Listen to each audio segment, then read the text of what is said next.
మన తెలుగు టీవీ ప్రేక్షకులకు నమస్కారం. ఈరోజు స్టూడియోలో కమాల్ హోతీ గారు వచ్చారు. She is the director of Asian markets at Lloyds TSB bank.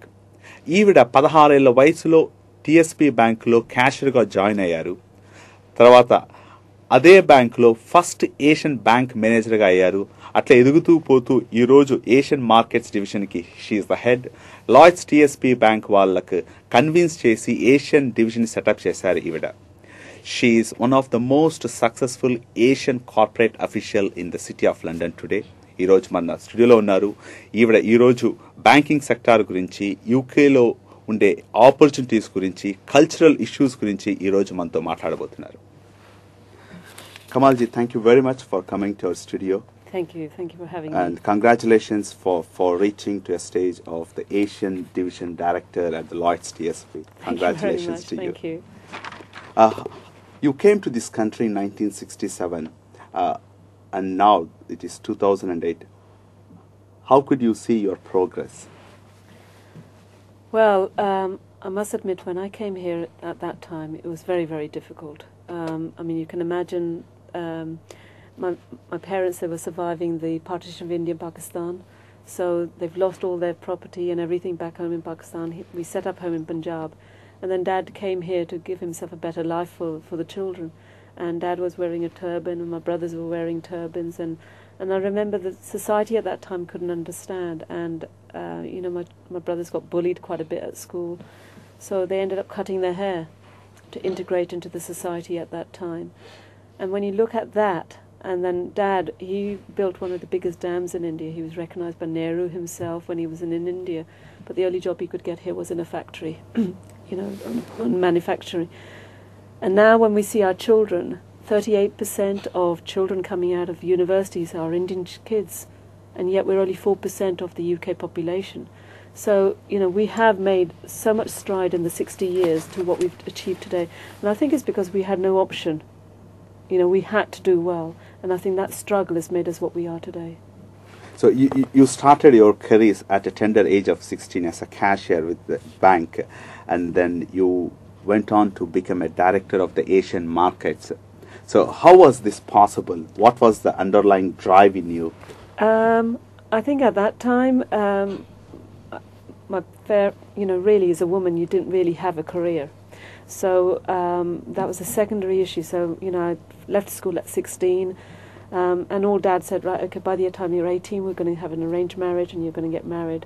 And they wanted me to work in a factory like the other aunties were working, to be honest. And I ended up having this job in the bank after going for an interview. And it was really just, actually, when I started working in the bank, because at home, as a female, you're brought up, these are your values, you know, you have to be very feminine, keep your voice low, look after the family. And going to work in a bank was allowing me to actually prove that I can actually, you know, be myself, and that I've got a brain that I can actually interact with people. But that was very difficult at that time because there's hardly any Asian women working in the bank. So going up the ladder in the corporate world was very, very difficult. And to be honest, you know, I was brought up with my parents, respect your elders, don't answer back, but work very hard. And I was doing that in the bank, but I found that my colleagues were getting the jobs and I wasn't getting promoted. And that was because I think they felt, oh, Kamal is doing, she does a lot of hard work, but she's not assertive enough, she doesn't really speak up. But that was because I was respecting my elders. So there's a difference in culture, I think, when you go into the banking world or any world, in the corporate world, they see those differences. So it took me some time to understand those differences. And also, in order to promotion, they wanted me to go away on a course and, you know, and do the exams. And again, my family would never think of allowing me to go away and study. So I started studying in the evenings. So when everyone would go to bed, I'll get my books out and I'll start studying. So you got, once you joined the bank, then you got married at the age of 19 with by an arranged marriage.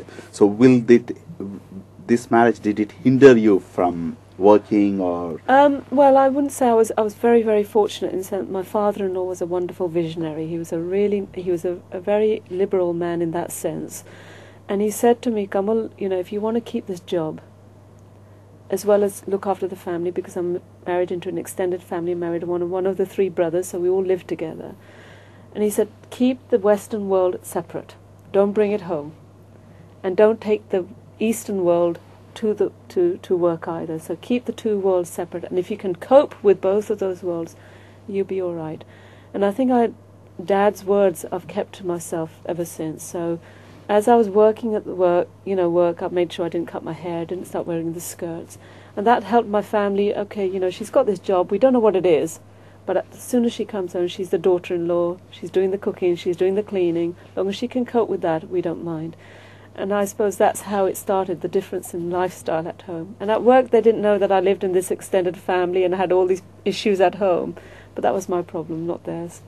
So still, coming with such a traditional background where women are not encouraged, but still you kept on making progress from being a cashier to becoming the first Asian bank manager, then area operations manager. Now today you are the Asian market director. So how was this all possible? I think when you say possible, this isn't just me. I think that's everybody. If you look around us, I think there is a drive in us. When we come from India, Pakistan, or the Asian countries, and we come here, you have no option but to actually work hard, because doors aren't open for you easily. You are being bypassed by other people who get promotion. So there is this sort of like fire in your belly that says, look, I have to succeed. And I think that thing that our parents had, my parents couldn't speak a word of English. They hardly had any money when they came here. But look at us, when we look at the Asian community, we're worth £103 billion now. We're running over 200,000 companies. It's something to be really proud of. And I think that's in our DNA. Anyway, Indian people, Asian people, we tend to work really hard. And I think working in the bank, I was applying those same, behaviours, keep my head down, do my work, do my job. But once I understood actually why I was being stopped, certain, bypassed by some promotion, then I realised that actually the best way to go up was either getting mentored, somebody else within the bank that really I could trust, get their guidance. But number two, to start being a bit more vocal, expressing my feelings, expressing my views a bit more openly. Whereas at home, I'm not used to that. You tend to be quiet. Submissive, quiet. That's right. But at work, I started expressing my views. I had ideas. I knew that actually they were missing such a trick. The Asian community is growing 3 times faster. But as a bank, we weren't appreciating that. We didn't have the products. We didn't understand how to reach out to them. But I come from that community, so why couldn't I actually help them? So once I started expressing those views, they sort of like stepped back. And then I said, do you know that we're worth this much? Do you know we're growing this fast? Do you realise what we're trying to do? And that's when they started listening to me. And then slowly, they actually allowed me the opportunities to do what I'm doing today. Kamal, do you think the current climate in the UK is conducive for Asians to come? I ask this because UK became part of EU, so their economic, cultural ties seems to bond with Europe rather than with Asia, which used to be the case before EU. Oh, I think actually it's the other way around. I took a delegation of 17 women with the Prime Minister in January to India. I think Britain and India have got a strong bond anyway, going back centuries. We've had our ups and downs, but there is that understanding. I think there is that cultural understanding of the two countries. And what's happening with emerging markets now, when you look at China, you look at India, the whole world system, I think, is going to slightly change.